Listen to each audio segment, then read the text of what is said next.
Good afternoon, beautiful people. Welcome to another episode of Kiko's Free Thinkers Forum, kicking off the new year right with an episode 87. We're joined by two new guests, very special guests, Duncan and Sass, and they're from the Equal Vote Coalition.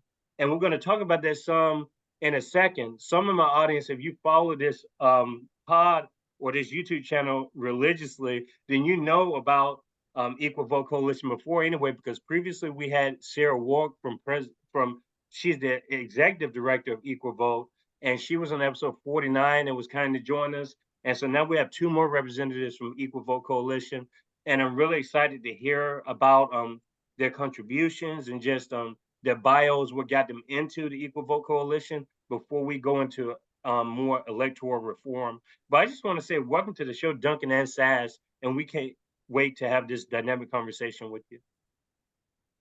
Yeah, thanks for having us. Thank you Really, for this is having both of us.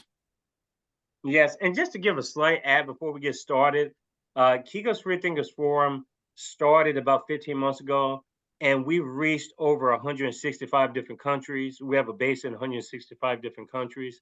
43% of our listenership and viewership is outside of the United States, and that was always the purpose of Kiko's Free Thinkers Forum, to make it a YouTube, an international forum, a community where people with conflicting ideas, dynamic ideas, versatile ideas, but just in an intersectional lens as far as culture and politics is concerned. This is not just a political forum. This is also a cultural forum.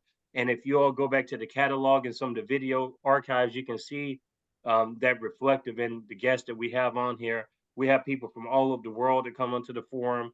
It doesn't matter, really the person's life experience. We all have a lot to contribute to this life. And that's kind of the point of the forum. You're not going to see a bunch of like arguing with people, people fighting and stuff. We're gonna have healthy debate, but you're never gonna see that stuff on Kiko's Free Thinkers Forum. If you're looking for something else like that, you may want to check out other independent media, which is there's plenty of content out there for people.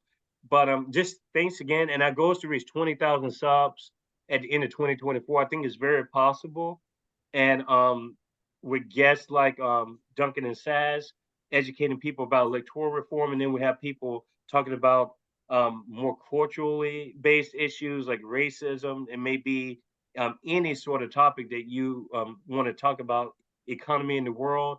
You're going to find it here. And so, again, thanks to my dedicated audience members. And we have been recently monetized. So, again, thanks for all the support, and keep supporting Kiko's Free Thinkers Forum by subscribing just for free. We don't want your money. We just want a little bit of time to expand your mind. And remember, you can't unthink free thought.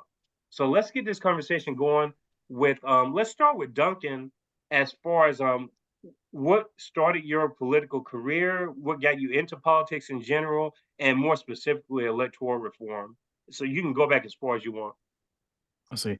Thank you, Kiko. Well, first, let me say career is a strong word. But I say I don't. This is very much a non-paid position, but yes, I am a board member of the Equal Vote Coalition, and I also serve as the vice president of Star Voting Action.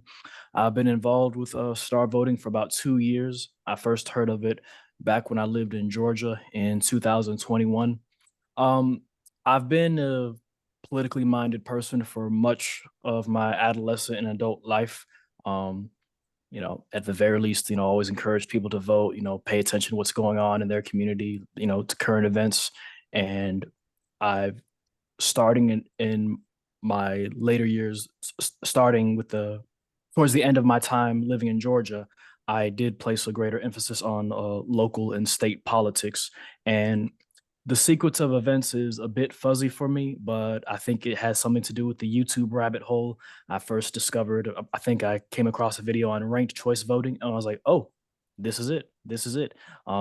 This is what can be used to encourage people to vote in greater numbers, more enthusiastically, more honestly, and anecdotally. So back in 2018, there was the governor's race between Stacey Abrams and Brian Kemp, at least, the first time.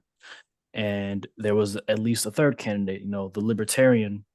And I remember asking, I'm pretty open about politics, even in the workplace. And I just asked the coworkers, like, hey, are you voting in the gubernatorial election? It's like, great. I was like, I just asked her who she was voting for. She mentioned the Libertarian, whose name I believe is Ted Metz, and I had a visceral negative reaction to that because I was like, why are you voting for the Libertarian? Why are you voting for the third party candidate? That's a wasted vote.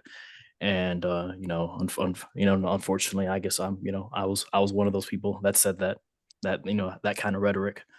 Um, and then I don't remember exactly what month it was, but yeah, sometime in 2021, I heard of ranked choice voting. Read some articles, watched some YouTube videos, and I was like, this is a way we can get people to vote more honestly in greater numbers and give a better fighting chance to third parties.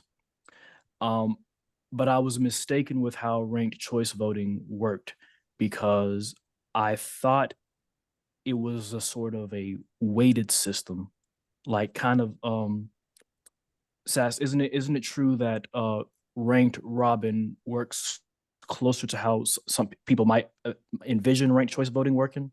Is that about right? Yeah, I mean, people come up with all sorts of ways that they might like that their first guess as to how to count ranked ballots. And I think of all of them that are out there, ranked robin is or Condorcet methods in general, which is a class or a family of ranked voting methods, is probably going to be the one that people think of the most commonly, which is just you elect the candidate who's preferred over the most others. In ranked robin, it's the candidate who is who who or sorry, ranked robin is the candidate preferred over the most others. Condorcet is the candidate who's preferred over all others. So ranked robin is a slightly more generalized version that allows for that covers a few more corner cases without getting into tiebreakers. But yeah, so yeah, a lot of people think they understand how ranked choice voting works, but they don't actually. That's pretty common. Yeah. Thank you for that. Thank you for that background, Sass.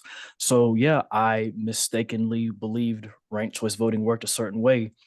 I think one of the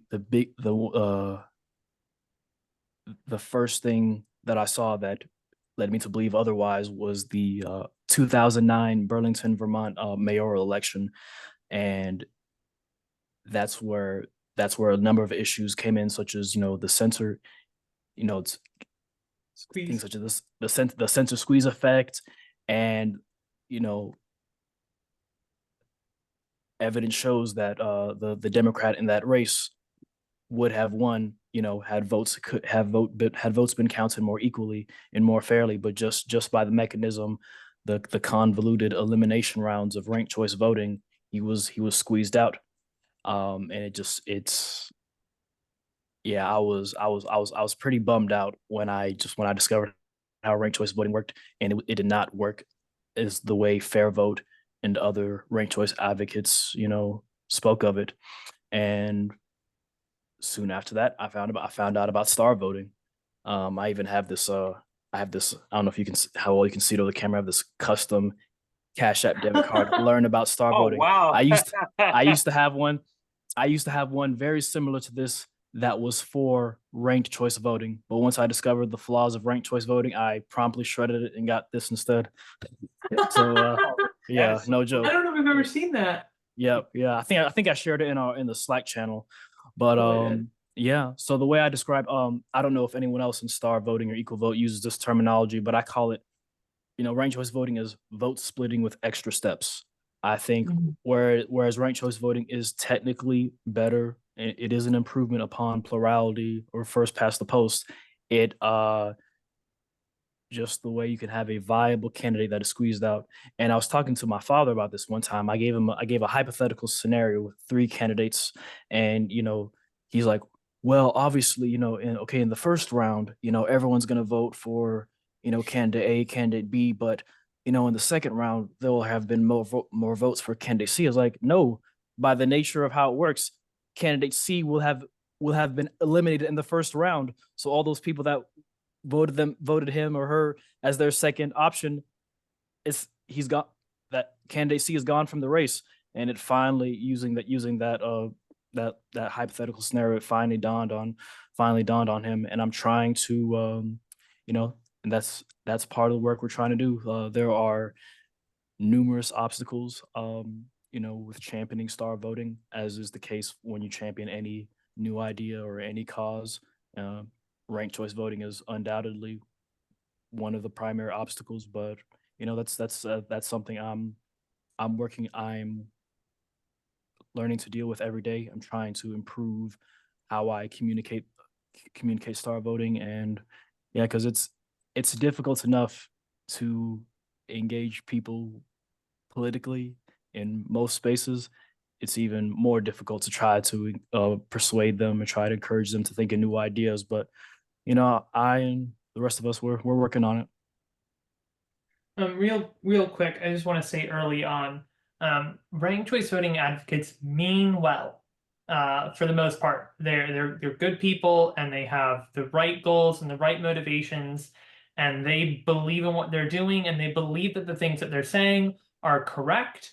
And it's unfortunate that they have been fed disinformation and misinformation, and it's not their fault.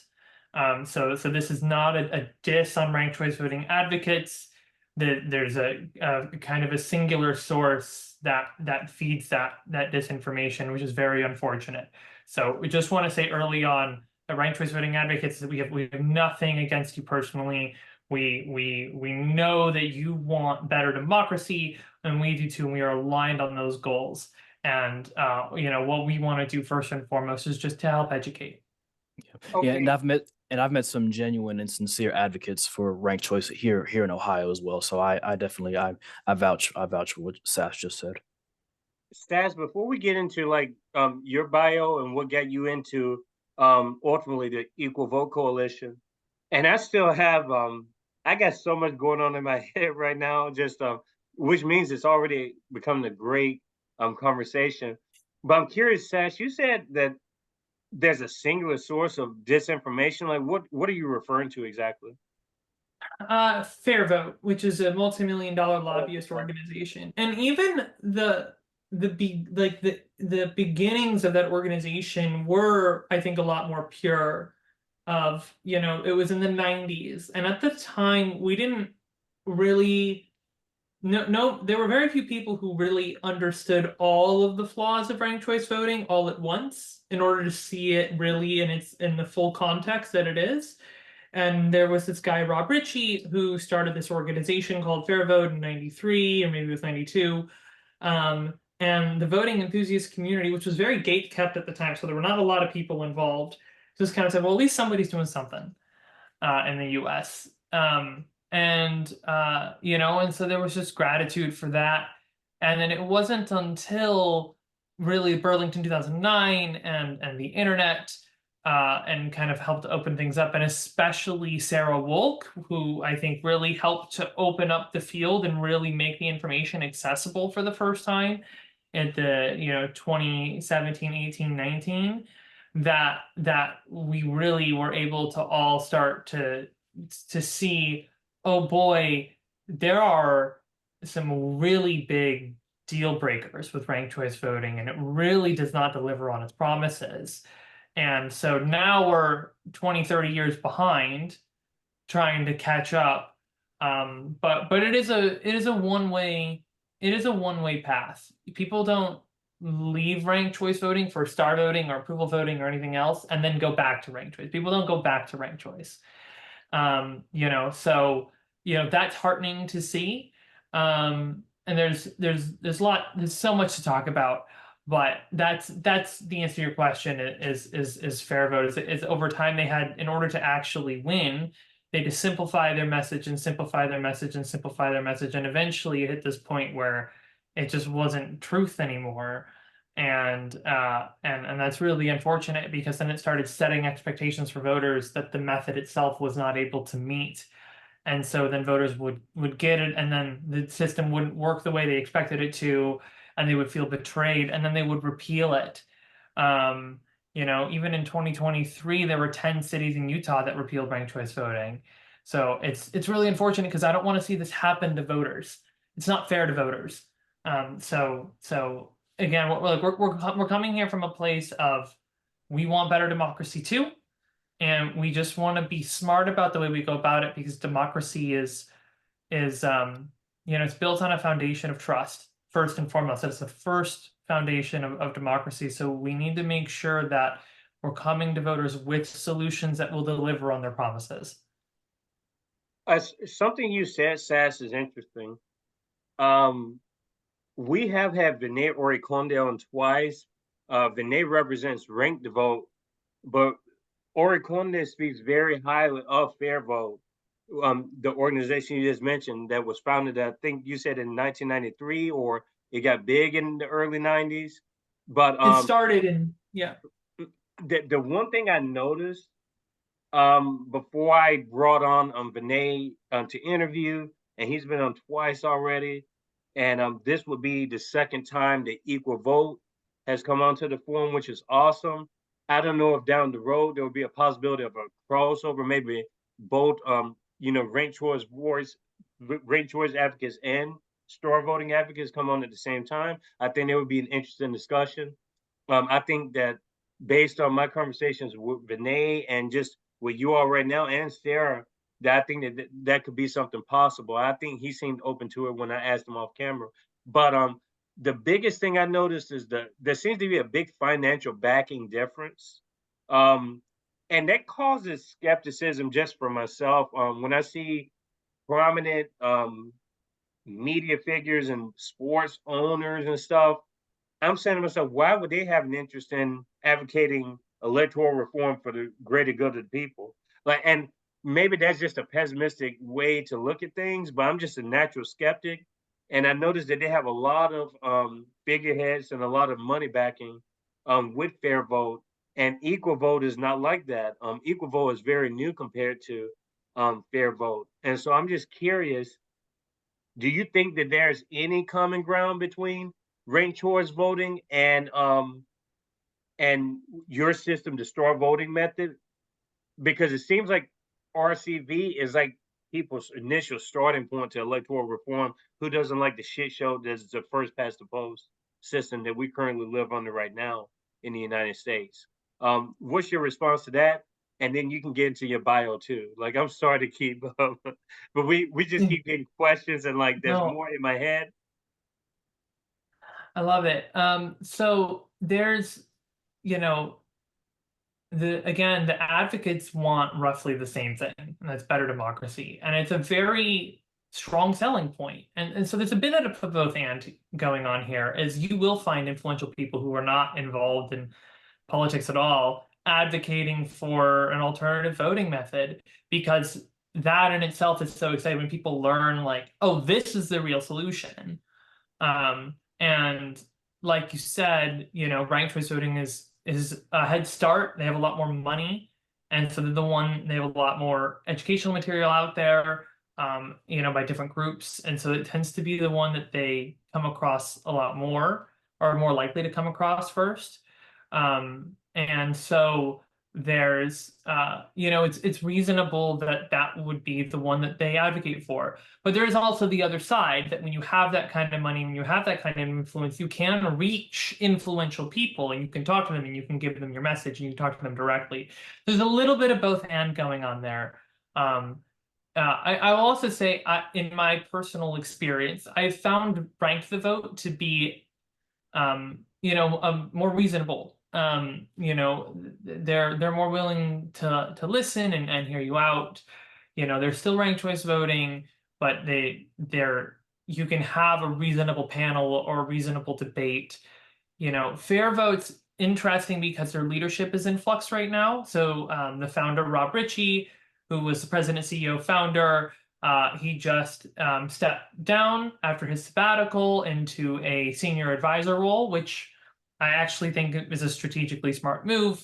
He shouldn't be, if I was in his shoes, I would also say day-to-day operations no longer my thing. I have all these connections. I should work in a different capacity. And he's been putting in the work. I can't deny that. He's really put in the work for the last 30 years. And so we have, we're excited to reach out to Fair Vote again and see if we can try to build a new relationship with new leadership, and see if we can find a different approach, or do something a little bit different. So, I try to be optimistic and say, I don't think it's all close and shut case or whatever. I don't think it's like gone for, done for, or whatever. Hopefully there's an opportunity to move forward in a way that's positive. And again, like, at the end of the day, it's about the voters. It's about, bringing something really great to voters and then delivering on those promises. So that's what it comes down to. Do you feel like that answered your question? Absolutely. Definitely. Do you want to kind of get into your introduction into politics, Sass? And then after that, I have an interesting question for Duncan, because Duncan, it's funny when he brought up his experience with the system as recent as 2018, he was saying stuff like basically the lesser of two evil stuff, and that takes a lot of courage to publicly say that. But that's a necessary step. We've all had transformations politically to where we've had to come to new conclusions, different realities. We're not the same type of people, obviously, and so I think that that's very important, the self-reflection, the recognition, the introspection, before you can get into helping other people change their minds. But Sass, what is your introduction into electoral reform? Yeah, so I grew up in Michigan, and then I got bored as an adult, and so I just up and moved down to Austin, Texas. I was there for a little over 3 years, and during that time, I moved there in 2019, so a year later, COVID hit, and I kind of got to sit and reflect for a little bit, like, what am I doing? And I decided to run for U.S. House of Representatives. There was like an opening with a new district. There'd be no incumbent. And then I was like, there's a possibility I could actually win. And my perspective is like, if I'm running for a federal seat, I need to be educated on every issue, because as a global and military and economic superpower, the actions of the United States affect every human being on the planet. And so I felt a responsibility to just know everything about everything. And I knew that voting method reform was an important topic, but I definitely did not feel like I knew enough. And so I actually ended up getting in contact with the Equal Vote Coalition about this kind of proposal. I was like just kind of pondering about it, still very early on, and I got connected with Dr. Keith Edmonds, who leads the Canada chapter, and we talked for just like an hour, and he schooled me on everything and made me realize I already knew that I didn't know everything, but he really made me realize how much I didn't know. And he really got that spark going, and he mentioned approval voting, and I got into that. And so this was like mid 2020, and so I'm getting more and more into this topic, and I can't help myself. I'm supposed to be running for office, but I just am spending all of my time on voting method reform. It's so intriguing and it's so motivating. And then eventually I got more involved with the Equal Vote Coalition. I got into an actual like really healthy debate with Sarah about approval voting versus star voting. I'd read all of her stuff on the websites, and I was like, approval voting is the answer, and she came up with some really good comebacks that I hadn't heard, and I came up with some really good comebacks that she hadn't heard.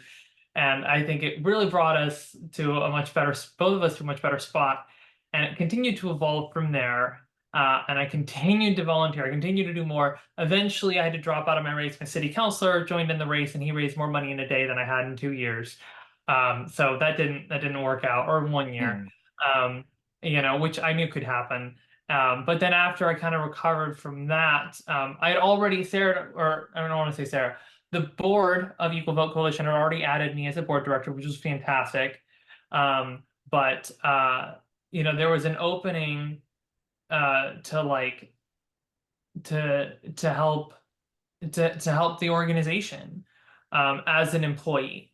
And there was kind of a bunch of things kind of aligned, and I was like, well, I think I'd like to move up to Eugene, Oregon, which is where the whole operation is headquartered. I'd like to move up to Eugene, Oregon and work for the Equal Vote Coalition. And, they said yes. And so I moved up here. I've been here for about a year and a half now. And I've been working as the deputy director for a year and a half. It's been really fantastic. And we've done all sorts of wonderful, wonderful things. The biggest one, in my opinion, that I'm still high on is we successfully got star voting on the ballot as a measure 20-349-2349 in Eugene. That's going to be on the May 21st, 2024 ballot in Eugene to implement star voting for public elections in the city, which is so incredible. I'm super excited about it. And so we are ramping up our educational campaign. But yeah, we collected all the signatures over the summer. It was amazing, really incredible experience. And so, yeah, that's that's where I'm at. That's who I am, and it's that's what it's all. Yeah, it's just been an incredible ride. It's just been this thing that has been continuously motivating for a longer period of time than anything else in my life, probably, or at least my professional life. I've never had anything else that like I haven't. After 6 months, I'm just like, okay, I need something new, So it's been really incredible. Before we go into more detail, Equal Vote Coalition, for some of my audience members that may not know about star voting and Equal Vote Coalition, I want to go back to something that Duncan brought up because it's something that I talked about in episode 49 with Sarah about the psychology of the voter. And I can kind of see where star voting measures more effectively and more efficiently the psychology of the voter than other voter methods.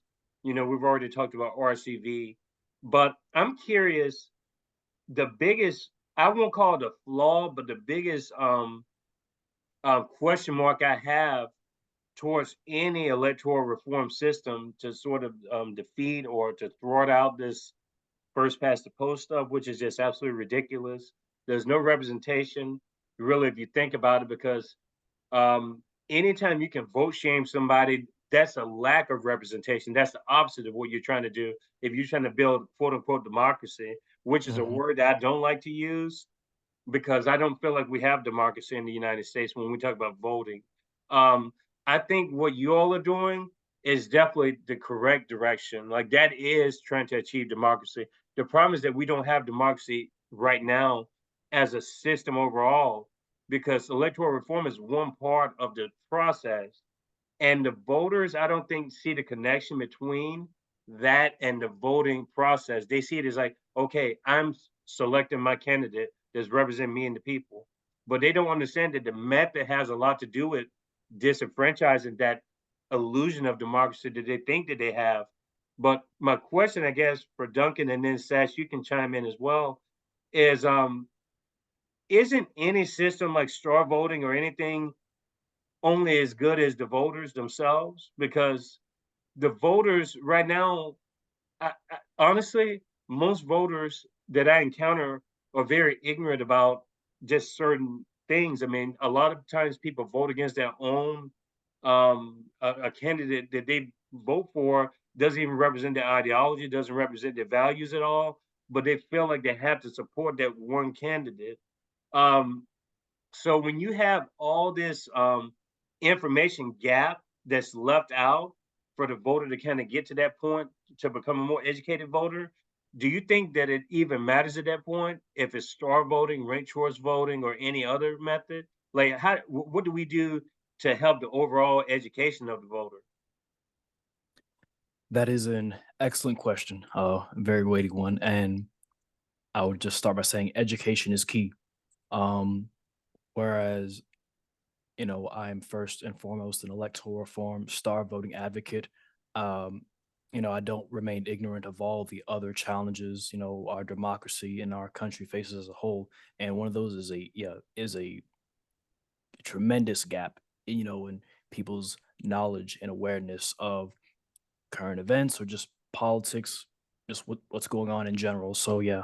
Um, and as over the past year I've lived in Columbus, that is a common refrain I've heard when I speak about star voting to other people. They always place like they'll say something like, Duncan, that's great and all. Star voting sounds like a great idea, but there's just all these other, pressing issues. And that's one of the things I don't know how long it's been there, but one of the things I appreciate that's on the website now, if you go to starvoting.org/about, it'll show the graphic. with Star Voting and Equal Vote Coalition, and we do have our the bubbles that mention other aspects of such as voting rights, combating voter disenfranchisement, combating gerrymandering. For example, here if you didn't right now, there is a ballot initiative to move the Ohio redistricting process from a partisan body to a nonpartisan citizen-led body, and that's a coalition. It's called Citizens Not Politicians, I believe, and it's between Common Cause, League of Women Voters, and some others. So I've actually gotten in touch with Catherine Terser. She's the executive director of Common Cause Ohio. So that's a small action I'm taking outside of my regular Star Voting advocacy, to try to build those bridges that will hopefully lead to greater voter education, because that is because it's easy. I will admit, and this is where I have to really take a step back and just check, just acknowledge my perspective is arguably different from most. Because if Star Voting existed today, I could easily imagine, okay, how am I going to rate the candidates in this race on the state, local, or federal level? But admittedly, even if Star Voting were to exist tomorrow, maybe a lot of voters aren't thinking about how, okay, yeah, this I'm going to give a 5, this is going to give a 0, this, okay, who am I going to give a 1, 2, 3, or 4? So yeah, it's definitely, Star Voting is it's not a silver bullet, and it would not change voters' attitudes overnight. But I think electoral reform, preferably by way of Star Voting, is an absolutely crucial component, improving democracy, improving citizens' sense of civic engagement and political efficacy, and all those things that are needed. It's a long story short, it's a multifaceted approach. All these other things need to be addressed, but I humbly think Star Voting is an important part of it. Absolutely. Sass, is that something you want to add to that as far as the potential of voters if they're so easily swayed into the lesser of two evils stuff to begin with this just current toxicity that we see every election cycle with such a strong emphasis on the presidential races and even some of the state races, and the media doesn't help with this. They just enhance whatever they want to enhance, to meet whatever agendas that they want to fulfill. But do you have anything to add, Sass, to that? Yeah, so the question of, is the voting method only as good as the voters? Well, the voters and the candidates are as good as you empower them to be. And the voting method plays a large role in how that works. So first, let's talk about how does Star Voting work? This is a critically important thing for this conversation. So in Star Voting, voters score candidates from 0 up to 5 stars. So you give your favorite 5 stars, your last choice is 0. You score others as desired. You can give multiple candidates the same score if you like. And then to tally it, it's just addition. The 2 candidates with the most stars overall are finalists, and your 1 full vote automatically goes to whichever finalist you scored higher than the other. The finalist with the most votes wins. So that's how Star Voting works. It's And you'll very notice that simple, right? it's very simple, but you'll notice that there is this extra step that people aren't expecting, which is it's not just the highest scoring candidate that wins. It's the preferred finalist, and the 2 finalists are the 2 who were scored the highest. So there are cases in which the second highest scoring candidate might win, and that's by design. That's intentional for several reasons. But in terms of this question, the important thing to focus on is that when determining where your vote is going to go between those 2 finalists, it's based on which finalist you scored higher than the other.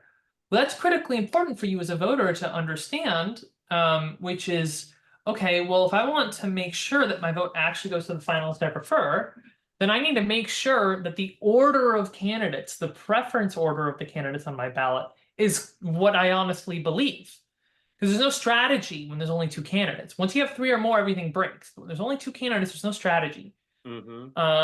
And so you have to make sure that they're in the correct order, and that if you do have a preference between the two, that you express that by giving them different scores. If you happen to give both finalists the same score, which you are allowed to do, your vote will actively be counted as a vote of no preference. So the final tally always has 3 numbers. The number of votes for the first finalist, the number of votes for the second finalist, and the number of votes of no preference. And if you honestly don't have a preference between a pair of candidates, give them the same score. You're allowed to do that, and your vote will still show up in that final tally. But if you do have a preference, you are incentivized to show that difference. So that's a critically important feature of star voting, to incentivize voters not only to show their honest preference order, but also, like, in order to do that, you're going to have to use all of the scores on your ballot. So we know there's something called the magical number 7 plus or minus 2. It's like a foundational part of psychological research in the field, or research in the field of psychology, of like, humans can hold like 5 to 9 things in their mind at one time to compare to each other. And so with star voting, you actually have 6 distinct ratings, 6 distinct scores. And so that's kind of like right at the limit of what we would call cognitive load without going over it. And so this helps to level the playing field. So all voters should have the capacity to leverage the full range of this ballot, but it does not give an edge to voters who have the time and motivation to really dig deep on all 27 candidates and figure out their exact nuanced opinions on all of them and express this on this massive ballot that's 4 feet wide. And so it really strikes that balance that really levels the playing field. So that incentivizes voters to be expressive as well, which means you need to research the candidates. In Oregon, we have everybody does vote by mail, so it's all voting at home. You get your ballot 2 to 3 weeks ahead of time. In my opinion, I think there should also be physical polling locations. It's my personal opinion. I think you should have both for accessibility reasons. Voting machines can have all sorts of accessibility features for marking your ballot that maybe you physically wouldn't be able to do on a paper ballot at home. And it provides extra security and anonymity.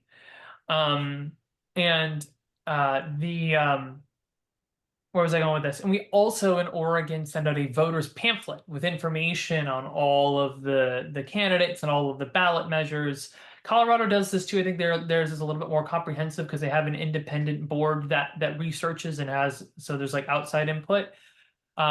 But these are really powerful ways to empower voters. You give them plenty of time, you give them the space and comfort, you empower them with the knowledge that they need. So this is actually another piece of it, is how do we empower voters? And it's also the candidates too. So Duncan earlier talked about vote splitting. So vote splitting is, let's say you've got 3 candidates, Luke Skywalker, Leia Organa, Princess Leia, and Darth Vader. Well, let's say 60% of voters like both Luke and Leia, but in the current system, they can only support one of those 2. They can't support both, honestly. And so they end up splitting the vote between them 35% to 25%. And then Darth Vader ends up winning with 40%. Well, now Leia has all this pressure to drop out of the race, so she doesn't split votes away from Luke and make Darth Vader win. But if you eliminate vote splitting, which it turns out is just a consequence of the design of the system, it's just mechanics. You can eliminate it with better mechanics, better engineering. All of a sudden, all these really great candidates who either drop out of the race early or never run in the first place out of fear of vote splitting, now they're going to start running. And so now you have a lot more great candidates who bring out a lot more voters who would not have come out, because that's the #1 reason that people don't vote, is they feel that there aren't good candidates on the ballot. And then you also look at what is the incentive of the candidate in terms of how they appeal to voters. This is something called candidate incentive distribution. And I know a fantastic researcher in Israel, they're doing really incredible work on this. They're adding they've been asked to add proportional representation into their paper. So that's the only reason they're not published yet. But I'm super excited for their paper to come out. It is available on archive, a preliminary version. But basically they look at if you're a candidate in a race with a given voting method, which voters are you incentivized to appeal to based on how much that voter already likes you? And what we see is in the current system, candidates are highly incentivized to appeal to their base, not the, and this is something that we know that the Democrats do is they give every voter a rating 1 through 5. And I think there's this flipped and it's backwards and doesn't make any sense. So it's like ones are the most supportive. Those you don't have to worry about because they're going to show up to vote. Twos are the ones you need to go after because those are going to vote for you, but you need to get them to turn out. And so you go after those. If you have extra money, go after the threes. Don't bother with the fours or fives. So now you're not appealing broadly. You're appealing to this very narrow set of voters. Whereas with star voting, if you think about it as a candidate, it is always worth it to get another star from every voter. And because those stars are not limited, every voter is free to give you as many or as few stars as possible. You're now incentivized to appeal broadly to as many voters as possible. That's the only way, actually, for you to become one of the top 2 scoring candidates, to become one of the finalists. And it's only once you're confident that you're going to be one of those finalists that you start looking at the base. And so star voting measures 2 different things. It measures both broad support with the scoring round of the tally and base support with the second half of the tally, where it's how many voters prefer you over the other finalists. So star voting looks at both of these things and it balances them in a really great way that provides highly accurate results that consistently elects what we call the candidate closest to the center of public opinion, which is not the same as a center candidate, by the way. It's not the same thing because the public opinion could be anywhere. And it's about where is that public opinion. So that's a very long-winded answer, but it's all about incentives and how you empower voters and empower candidates. And there's all sorts of other things, like with how we draw district lines and what campaign finance looks like. But there's a lot that we can achieve right now in the US, specifically just by upgrading the voting method to something like star voting. So yeah, really wonderful stuff. No, I totally thanks for that elaborate answer, because I get where there's attention placed on, there's already a consideration of what my initial question was, and Duncan alluded to it, on your star voting site, and then you also expanded on it. So no, that's totally appreciated. The more information we have, the better. I want to go to Duncan and ask, just so my audience can understand this distinction, or maybe a distinction lack thereof, a distinction. What is equal vote coalition and what is star voting? Like, are they 2 separate things? Like, what are they? So yeah, good question. So star voting is a 501c4 and Equal Vote Coalition is a 501c3. So star voting is specifically for the advocacy and education of star voting. And so I'll just read out star voting for star campaigns, including ballot initiatives, legislative bills, and charter reforms. And then we have local chapters and committees, which is also the same with Equal Vote Coalition. But in addition to star voting, Equal Vote Coalition talk about better voting overall, star voting, ranked robin, approval voting, proportional representation. We have stances on combating gerrymandering and election integrity. So star voting is specifically for the funding of star campaigns and implementation, and Equal Vote Coalition is for community education, coalition building, and innovative research. Is there a screen that you can share with the audience now? I've allowed a screen for you and Sass to put one of those forms up, the star voting form, because I know Sass sent me a bunch of stuff on the email. But is there any way you can pull up like an actual star form so the audience can see that? And keep that going. Yeah, and second too. This is important. Equal Vote Coalition. So you have this network, Star Voting Action, which is the 501c4 that you just described, in the 501c3, which is Equal Vote, and then you have it all broken down there for the audience. So there's definitely way more to it than just casting a ballot. There's way more. There's a process that goes to this, and it starts so from the community level. So this is just the structure of our organizations and our volunteers and how we direct our resources. This is not something that people necessarily need to be hyper aware of, but it is available on equal.vote/about and starvoting.org/about. Star voting itself is a voting method. So so if I go here, oops, if I go to better voting, star voting, and we can see this is a star voting ballot. And so oh, this is not our latest one. We make upgrades all the time. Oh, that's fine though. That's fine. Let's just use it just as a template because we've done this before with Sarah, but just so they can have a visual of some kind. But if you see the Yeah, one that oh, you that's see also fit, then that's that's a fine. big one. So all right, well, yeah, well, we'll just go with this. So star voting is a voting method. Star voting action is an organization that advocates for star voting. So star voting, the voting method, this is kind of like a sample ballot. So you give your favorites 5 stars, your last choice is 0, and then you can score others as desired. You're allowed to give multiple candidates the same score if you like. Candidates left blank receive 0 stars, so 0 or blank. And then the 2 highest scoring candidates are finalists. Your full vote goes to the finalist you prefer. So, this is roughly how it works. You give your favorite Andre 5 stars, your last choice Ella 0. You score others in between. This voter likes both Carmen and David as like equally as backups to Andre. They just, if it came down to those 2, they have no choice, and that's okay. You have the freedom to express that on your star voting ballot. And then again, the way it's tallied is just addition. It's 2 steps of counting, but it's all one election. And so you add up the stars and you add up the votes.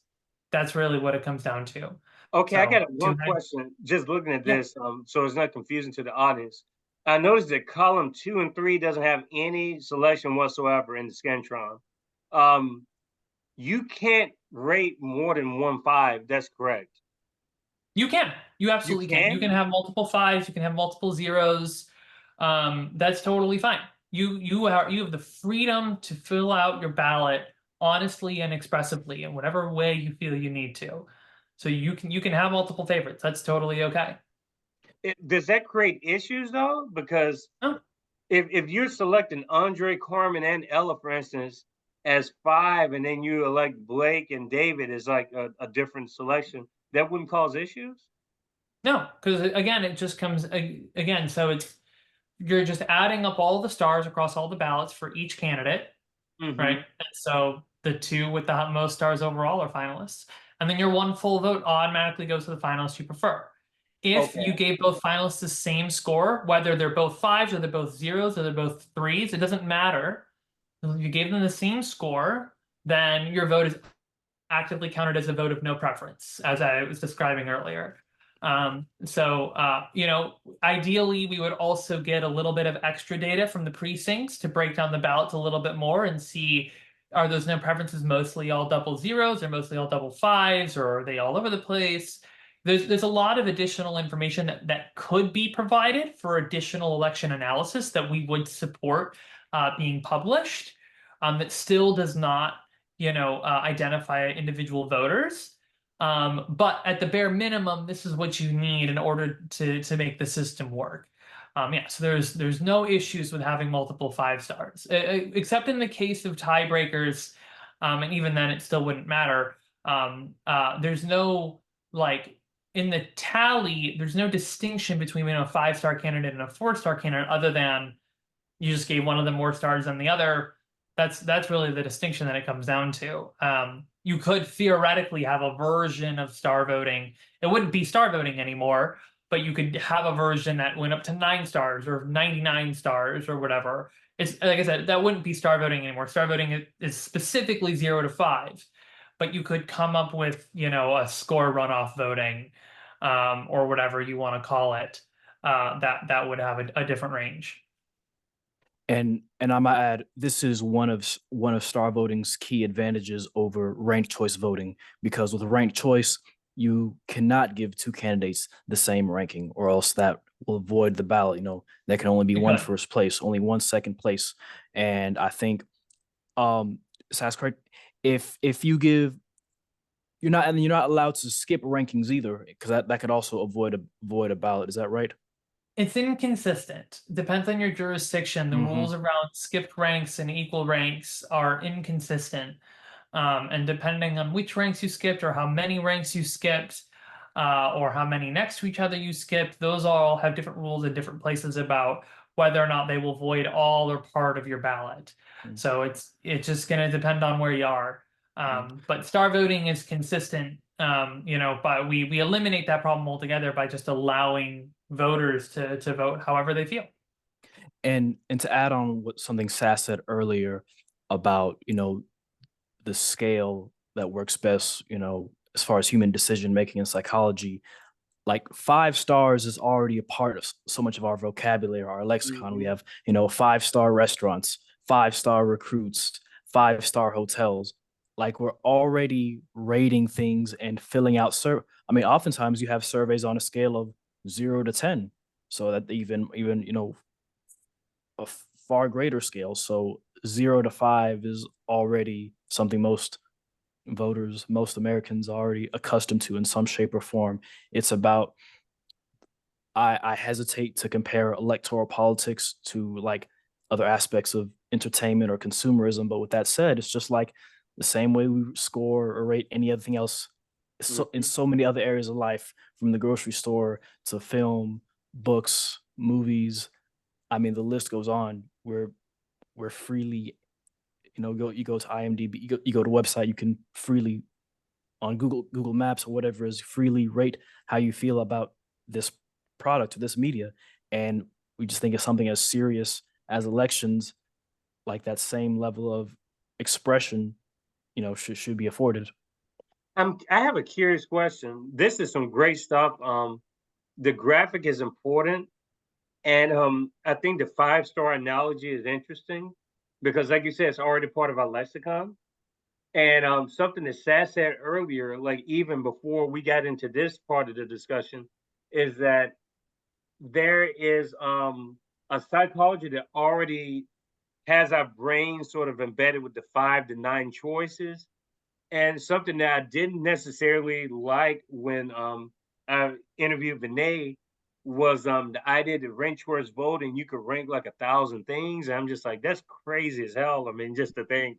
I mean, how the hell do you rank 1,000 different things? I mean, 5 alone is enough for most of these people. And like I said, I'm not trashing the average voter, and I tried to use like a cooler, more appropriate adjective, and not like an explicit adjective. But I just don't think that the average voter needs to have like 1,000 options. I mean, just based on the the tendencies and how we're arguing over 2 people. Can you imagine people arguing over anything more than 5 or 6 or 7, 8 or 9? I mean, it would be just a crazy jungle of a mess, in my opinion, if you had that going on. But I'm curious about demographics based on your experience and Sass's experience. When you talk to people, are there certain types of people that gravitate towards the star voting method, especially? Are younger people more attracted to it? Is it some other type of demographic that it seems to attract, or is it just a universal across the board experience? Universal. It's really been incredible to see. We've had high schoolers who want to get a club going around star voting in their high school, and some of our best volunteers are retired. Alan Zendel, he actually was a leader in the first successful ranked choice voting campaign in Oregon in Benton County, and then he switched to star voting when he learned about it later. And then he was the campaign manager for our statewide star voting initiative until recently. He's now moving down to I believe San Diego. But he had political scientist for he is a doctorate in political science, tenured everything, and so he's in his 70s now. There's also Mark Osterloh. He collected in 100 days over 3,000 signatures for a local Eugene campaign as a volunteer. He's putting in about 50 hours a week. Our bookkeeper, Wendy, really, really incredible. she's just so on top of it. Again, she's also retired, just really, really amazing.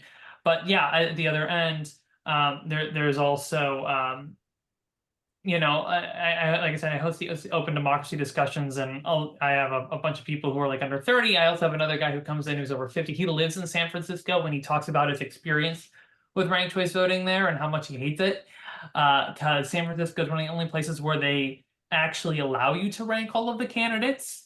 In most jurisdictions in the U.S., you can only rank up to 3, maybe 4 or 5. But in San Francisco, they amended it so that they'll put as many ranks as there are candidates, and so sometimes there will be 10 or more ranks, and he's like, it's just too much. And so it's been really, really incredible seeing the full range and diversity, and it's political demographics too. It's third party people who are sick of being called spoilers and see the mechanics of like, oh, this just gets rid of all of that. And there's even Democrats and Republicans who say, I'm so sick of these trash candidates being elected at our primaries, and so then we go on and lose in the general. It's ridiculous. I'd love to use star voting in our partisan primaries. Or you have unaffiliated voters or non-voters. I mean, non-voters get so excited by this because they're like, I stopped voting 20 years ago because it didn't feel meaningful. But I feel like with star voting, it would all of a sudden again, and I'd be super excited to vote again. So it's just been everybody. It's just been absolutely everybody, and it's been so incredible. I think we have maybe the best volunteer base of any organization I've ever come across. Yeah, and I just say, both in Georgia and my brief time in Ohio, yeah, I've had people of across all demographics, all ages that have taken an interest in it, in varying capacities. So I'd definitely echo what Sass just said. Duncan, as far as you're concerned, you described your experience to kind of open up the show. And I'm just wondering, do you think a non-voter, Sass just alluded to non-voters, which is a big emphasis on Kiko's Free Thinkers Forum, because I've been on both sides of it. I've been non-voters strategically in different situations. And I've also, I've voted for people in the past, obviously. Um, do you think that people who would be open to a straw voting method change? Do you think that those people are more likely to support people outside of the duopoly or I this one apologize. we It call cut out a little bit. Yeah, we lost you there, Kiko. okay, you lost it. Is Kiko back Should now? we wait a few seconds? No, we'll be all right.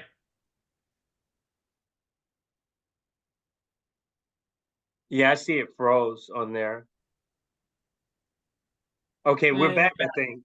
yes, Oh, you're back. yay. Okay, I apologize. Go So you go said ahead. in terms of a star voting method, where are we going from there?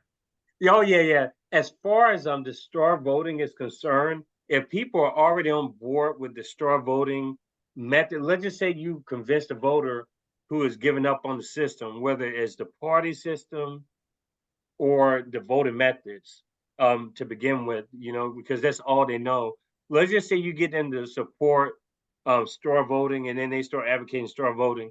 Do you think that that person is more likely to continue supporting like the two-party system, which I consider a one-party system, honestly?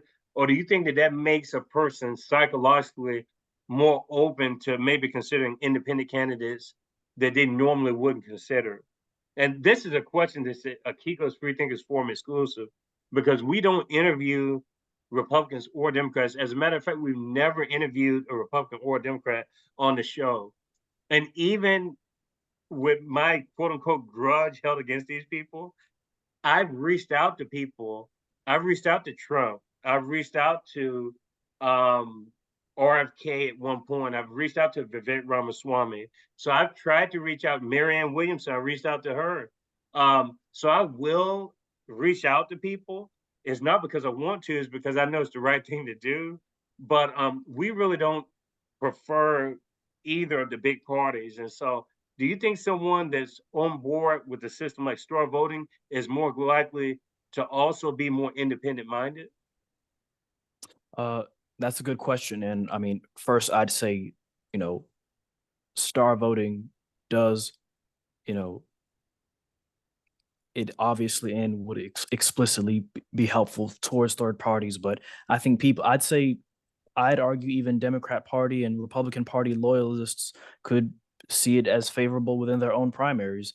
I mean, Sass just said a moment ago in San Francisco how how they're frustrated with ranked choice voting because the type of candidate it elects in the Democratic Party that is a quote that I guess goes on to be a non-viable candidate in the general election.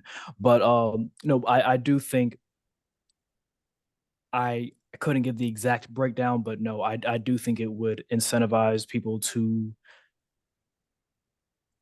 be more enthusiastic about voting and in turn possibly get more involved in third parties. That's kind of what I'd like to envision. And I think there's great potential for that, all across the country, especially Columbus, for Columbus is the first major city I've ever lived in. For context, I lived in Macon, Georgia for most of my life. But here in Columbus, like there's a lot of very politically active people and very politically involved. And I think it's just about finding that, just fine tuning, the approach and like, just getting a lot of those people on board and saying, this would be in your best interest, to advance the ideas you believe in. So yeah. Yeah, I mean, maybe a little bit more in favor, or maybe a little bit heavier on people who are not, rooting for one of the two major parties.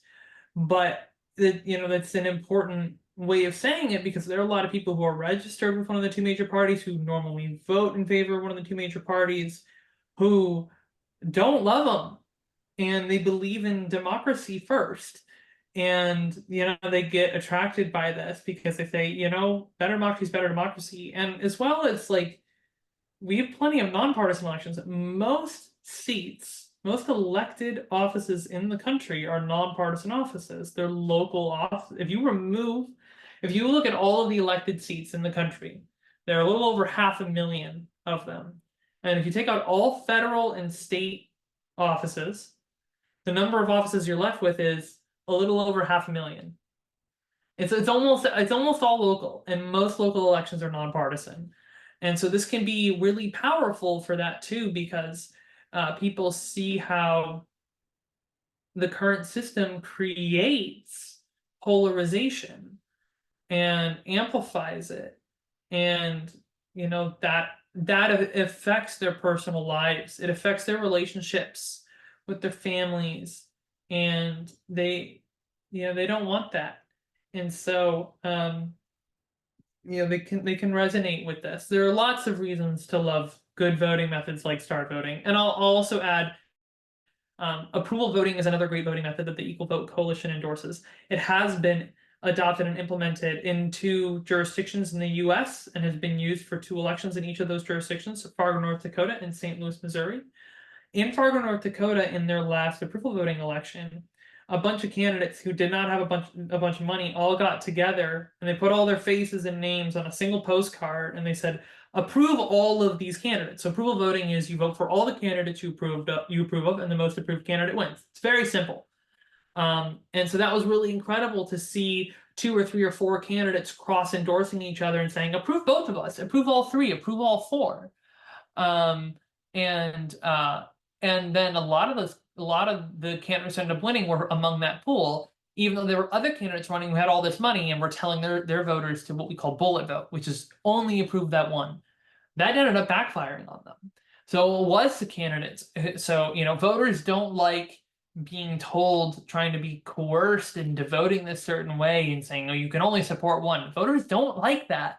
The reason that voters don't like that is because it's not natural. Human beings can and do like more than one thing at a time, even under the same category. Strawberries and bananas and oranges and apples, they're all fruit, but you probably like more than one of them, right? This is human nature. And so any system, this isn't just voting methods, any system you create that interacts with people at large has to be compatible with human nature. And so voting methods like approval voting, like ranked robin, like star voting, they're compatible with human nature, and that is a key component of why they perform so well and why people love them so much. Duncan and Sass, in your experiences, and this is not intended to like, it's just to be representative so people can kind of get a context of what I was explaining earlier. Just within equal vote, for instance, I know you don't know every single person that's affiliated with equal vote, or hell, maybe you do. Maybe I'm completely wrong. Maybe you know everyone associated with equal vote because you had mentioned the Canadian chapter before. What would you say is the political breakdown of the people within equal vote itself? Do you think those people are independents or are they like, I'm just curious. They're all Short, over the place. yeah, the short answer would be very diverse. That's Yeah. good. Okay. And I was wondering about that because I know some of these because I interviewed Vanessa Otero from Ad Fontes Media, and I don't know if y'all know who Vanessa Otero is, but Vanessa is the original creator of the media bias chart, and a lot of people were saying before I interviewed Vanessa Otero that it's a liberal watchdog, it is this and that, and I didn't even get into that when she came on the show. We didn't even talk about that, but I guess the point being is that certain organizations have very considerably like targeted views, I guess you can say. And I don't get the impression that Equal Vote has any sort of horse in this race at all. I kind of get the sense that democracy is the number one priority. It has nothing to do with what color, the stripes of the party, anything like that. It's simply to get this implemented across the country. And to that point, where do we stand in 2024 as far as ballot initiatives and measures for star voting across the country at all levels? Yeah, I can take that one because I'm more involved with it. So, star voting has not yet been used for a public election. Star voting was invented in 2014. Advocacy started in roughly 2017. So the acceleration has been incredible, right? Ranked choice voting was invented a century and a half ago. Sort of advocacy has been going on for 30 years in the U.S. Plus, there was also SCV, which is like proportional ranked choice voting in last century is a whole thing. And so for us to be kind of we're often brought onto the same panels. We're and not always, but in part because of money, but in a lot of cases we're kind of put on a sort of roughly equal footing with ranked choice voting and approval voting. And that's really it's really incredible just to see how fast it's grown and into a really international movement. We have a star voting service called Star.vote, uh, and one of the largest set of polls that was ever run on it was this like state in India, and we had no connection with it. Just showed up one day, so it's just exploded, and just about 6 or 7 years. Um, and so it's just been really, really amazing to see the acceleration. But so we're really excited for Eugene, Oregon to lead on this issue. Eugene has led on a lot of issues politically and democratically over its lifespan. It's a home of innovation. It's a really good place to start, especially because of the way that voters are empowered in the state of Oregon. So we're on the ballot as measure 2349. 20-349. And then we're also collecting signatures for a statewide ballot initiative for star voting in Oregon right now. We still got about 6 months left on that. So we're really excited about that. Hopefully we can make it on the ballot and the voters will have an opportunity to vote on star voting statewide in November. Statewide initiatives are very difficult, so we're working really hard. But that's all for ballot initiatives right now for star voting specifically. But we have so many supporters all across the country who are like, please win in Eugene, because the moment you do, that gives us like the permission and empowers us, that's going to help us find the funding and get us the education and materials. It's going to do all the things that we need in order to launch a campaign locally, whether you're talking about in Massachusetts or you're talking about in Georgia, or you're talking about in California or Ohio or whatever it may be, all over the place. They're like, yeah, I've got all this stuff lined up, but they want to see it happen somewhere else first. So please get it there in Eugene and we can do it here. So it's really, really exciting. So like I said, we all support approval voting, already been implemented in 2 places, and they have some big plans too. But star voting is also, it's coming up right behind. I'm super excited for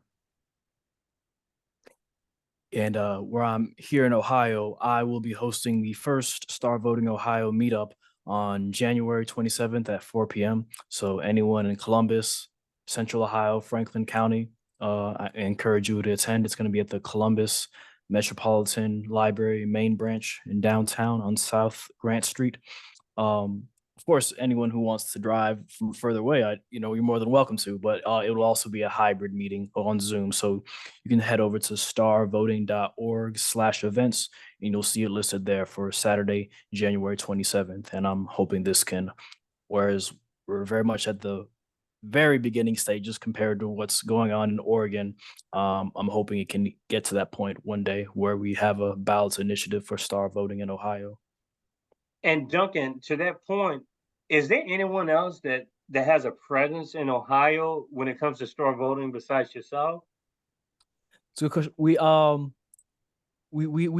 some supporters. I won't call them out by name for now, just out of respect for their privacy, because I don't know whether or not they want to be public facing. But no, we have a good dozens of supporters here in Ohio, and I'm hoping in the near future, I'm hoping that I can recruit people to take on, not just volunteer roles, but some leadership roles here in Ohio. But that's the point of the meeting, Saturday, January 27th, to get to that point. And you and Sass, you had just real quick. I want to just quote Margaret Mead. Never doubt that a small group of thoughtful, committed individuals can change the world. In fact, it is the only thing that ever has. So, dozens of people, that's more than a small group, in my opinion. So really, really amazing work that Duncan's been doing in Ohio for the last year. Yeah. I absolutely second that. That's a great point, Sass. Because honestly, when I started this educational forum, people know by now my audience, and people in the audience have been curious, like Kiko, like what made you start this forum? This is actually a promise to my best friend that passed in 2011. So that's the first time I publicly announced that on the forum. But this is an educational forum, and my background is in Latin American Caribbean literature. I have a PhD in Spanish. And so that was kind of my initial, it's almost a contribution to society. I see this as more as a public forum, a public service forum, because I haven't gotten any money from this yet. If I do get money, it's going to be from the YouTube ad revenue. I don't really want people sending donations to me. If they do, that's totally fine, and I appreciate it. But this is almost like my way of contributing outside of academia. I'm bringing academia to YouTube, but with authentic conversations, because in academia, the issue is a lot of PhDs talk to each other in glass ceilings, but they don't actually reach the people that they proclaim to reach. They're trying to, that's the reason why I bring on activists. I bring on all types of people on here, not just professors, because I want it to be more of a grassroots, like talking to people that are actually putting in the work and the hours to do stuff that aren't getting paid to do this stuff, only because they want to empower people, educate them, inform them, and make them smarter citizens. And so that's the reason why I like bringing people on like Sass and Duncan and Sarah and, Vinay from Rank the Vote, because otherwise, I could take another route, bring on bigger personalities. And I've had bigger personalities on, but that's really not the purpose. The purpose is to get multifaceted perspectives with different types of people. That's the only way I think you can do it. As far as the links are concerned, can you provide any links that you want relevant in the chat? And I was going to ask both of y'all before we go today, are there any final words do you have for my audience? And if someone had a question directly for you all, what would be the easiest way for them to get in touch with you? So yeah, starvoting.org and equal.vote. I just put both of those. We have two, they're kind of sister websites. They support each other and they focus on different things. My final words, obviously, thank you for having us. Definitely if you're interested in, if you're interested in learning more or you can sign up for our email blast on starvoting.org/join, or you just go to starvoting.org and hit sign up. This big red button there. And if you want to do something, maybe, or even just learn about maybe doing something, or get connected in our Slack so you can get connected with our other volunteers, sign up to volunteer. That's huge. And we are nonprofit. Equal Vote Coalition donations to Equal Vote Coalition are tax deductible. Or if you want to support Star Voting campaigns specifically, we have the specific campaigns plus a Star Voting Action Fund. You can learn all about that on the website. But please donate. Again, you just go equal.vote/donate or starvoting.org/donate, or go to either site and go to the donate dropdown, and it gives you the options. So those are the main things that I would promote right now. We just, there's all sorts of ways to get involved. We have all sorts of teams and committees. So much of our work is done by volunteers. And there's absolutely a way that you can contribute no matter what your skill set is or is not. We'd love to have you on board. Yeah, and I was just going to say, while there are a vast number of pieces and components that go into improving our democracy and improving our country, electoral reform, voting method reform, star voting, it is an integral part of it. And for anyone who is feeling cynical, pessimistic about elections, this is the way to change that. The star voting is the way. And for those in Ohio, you can follow us on Instagram at Star Voting Ohio, both Instagram and Twitter. I guess, do people call it X now, or do people still just call it Twitter? I think people still call it Twitter, but yeah, Yeah, it's hard yeah. for me to change over to X right now. Yeah. So yeah, give us a follow at Star Voting Ohio. Yeah, thank you very much. Yes, yes, One Sass. thing I should say, we did kind of at the beginning talk about how ranked choice voting does not deliver on its promises, but we didn't dive into why we think that or the mechanics behind it. It's too much to get into at this point. But there's plenty to learn at our website, starvoting.org. We have a whole article, star versus ranked choice voting or equal.vote. Go to better voting. There's a drop down versus RCV. So those are great places to learn about kind of some of the flaws, or even on the on the starvoting.org homepage. So I just want to say that's not those aren't baseless claims. We have a lot to say about it. We just didn't have an opportunity to get into it here. And again, this is not against the advocates. You want better democracy, we do too, and we want to work with you to find a great solution for voters that really delivers on its promises. That's what we're here for.